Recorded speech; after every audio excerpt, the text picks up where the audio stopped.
Formula one बदल रहा है। नई कार्स, नए इंजन्स, एक 50-50 power split and a new car on the grid.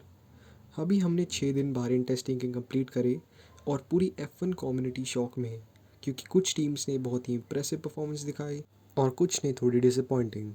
But anyways, here I am with the facts and myths of Bahrain testing 2026। तो इधर दीजिए ध्यान, क्योंकि ये है फॉर्मूला ज्ञान।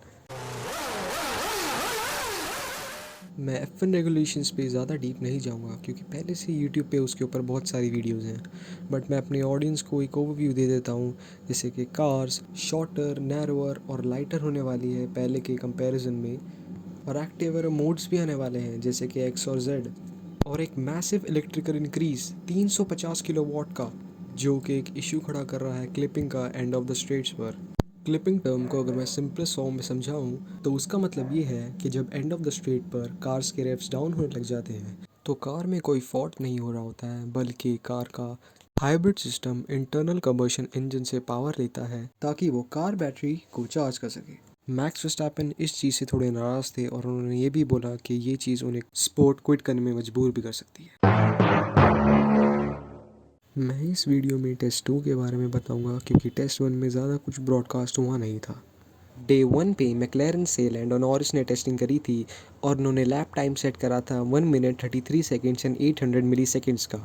ओवरऑल देखा जाए तो सारी टीम ने स्ट्रगल करा था मैनुअल ओवरराइड के साथ, जो कि है नया पुश टू पास सिस्टम, जो कि एक बूस्ट मोड है और ओवरटेकिंग का एक मेन सोर्स रहेगा 2026 में। लॉन्च स्ट्रोल ने सबसे पहले रेड फ्लैग कॉज करा था, जिसका कारण था MGU के फेलियर। MGU के मतलब मोटर जनरेटिंग यूनिट काइनेटिक, जो कि काइनेटिक एनर्जी को जो ब्रेकिंग से मिलती है उसको कन्वर्ट करता है इलेक्ट्रिक एनर्जी में, जिसकी हेल्प से बैटरी चार्ज हो सके। किमी एंटिनेली ने लैप टाइम सेट करा था 1 minute 32 seconds and 803 milliseconds का, जो कि इस डे का फास्टेस्ट था। ओवरऑल देखा जाए तो द नोमर और रुकी ने चार्ट टॉप कर दिए थे अपने टीममेट जॉर्ज रसल को बीट करते हुए, और मर्सिडीज़ की पावर यूनिट ने भी अच्छा परफॉर्म करा था इस दिन। एंड द कैडिलैक डेब्यू, वैल्ट्री बॉटास ने भी कैडिलैक के साथ कुछ लैप्स कवर करे थे with his car CA01। Team ने चार्ट्स तो टॉप नहीं करे, but still they are learning. Day 3 पे शार्ल लेक्लेयर ने सबसे फास्टेस्ट लैप रिकॉर्ड करा पूरे टेस्टिंग का, जो कि था 1 minute 31 seconds and 992 milliseconds का। ओवरऑल देखा जाए तो लास्ट दिन तक कुछ कार्स बहुत स्ट्रॉन्ग दिख रही थी, जैसे कि मर्सिडीज़ और फरारी, और कुछ कार्स को बहुत ज़्यादा काम करने की ज़रूरत थी, जैसे कि Aston Martin, Cadillac and etcetera. तो अगर मैं सारी टीम्स की बात करूं, Ferrari the car is on race और ड्राइवर्स पूरी तरह से तैयार हैं। मर्सिडीज़ सबसे ज़्यादा लैप्स कंप्लीटेड और किमी भाई तो छा रहे हैं। Red Bull and Racing Bulls का फोर्ड इंजन क्वाइट इम्प्रेसिव है and I know they are sandbagging. McLaren solid pace, थोड़े बहुत इश्यूज हैं बट स्ट्रॉन्ग दिख रही है। हास ह्यूज माइलेज और बेमन की परफॉर्मेंस काफ़ी रिमार्केबल है। ऑडी एक रिस्पेक्टेबल स्टार्ट, कार रिलायबल लग रही है बट थोड़े से ऑफ पेस हैं। विलियम्स, दोनों ड्राइवर्स काफ़ी अच्छा परफॉर्म कर रहे हैं और मर्सिडीज़ पावर यूनिट उन्हें कम्पिटिटिव रहने में मदद कर रहा है।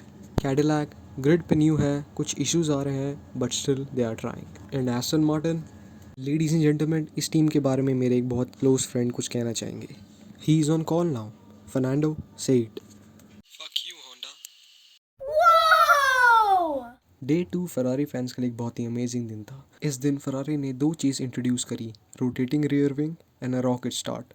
जब लुइस हैमिल्टन स्ट्रेट हिट कर रहे थे तो उनकी कार का रियर विंग पूरी तरह से रोटेट हो गया था और सारे F1 फैंस को शॉक में डाल दिया था। इस रोटेटिंग विंग का ये फ़ायदा है कि एक बहुत छोटे अमाउंट का लिफ्ट जनरेट करता है, जो कि रेयर टायर्स पे लोड को कम कर देता है ताकि उनका रोलिंग रेजिस्टेंस कम हो जाए, जिससे कि कार स्ट्रेट्स पर बहुत ही कम ड्रैग के साथ ग्लाइड कर सके। इस विंग को एक नाम भी दिया गया है, the Macarena wing. And now the rocket start. Day 2 की एंडिंग पे जब कार्स एक मॉक प्रैक्टिस कर रहे थे, तब फरारी ने एक ऐसी स्टार्ट करी जिससे कि लुइस हैमिल्टन P9 या P10 से सीधा P1 पे चले गए थे।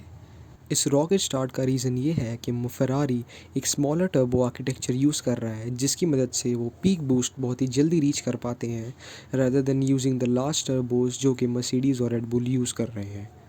टेस्टिंग का मेन यूज़ ये होता है कि अगर कोई भी कार में प्रॉब्लम हो तो टेस्टिंग के दौरान ही टीम्स को पता चल जाए, ताकि वो उसे रेस से पहले ठीक कर सके। टेस्टिंग के लैप टाइम्स ज़्यादा मैटर नहीं करते, but still they do give a sign.